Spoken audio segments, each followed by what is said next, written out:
Procès pour l'exemple et une peine sévère. Voilà toute la portée de l'audience qui s'est clôturée hier à Saintes. Le chauffeur accusé d'avoir renversé délibérément et tabassé un cycliste a été jugé coupable de violence volontaire avec arme par prédestination.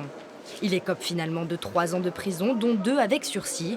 Une peine conforme aux réquisitions du procureur et dont se félicite l'avocat de la victime. C'est une réussite en tous les cas par rapport à ce procès, puisque comme je l'expliquais, on a cette fois-ci la possibilité de combattre le déni de certains automobilistes, des délinquants de la route, qui vont indiquer contre toute attente que l'acte était involontaire, alors que dans ce procès, nous avons la vidéo. Moi, je pense que le prévenu a eu beaucoup de chance, ne serait-ce déjà que la sanction ne soit pas allée au bout, mais surtout qu'il n'ait pas été poursuivi et condamné pour une tentative d'homicide.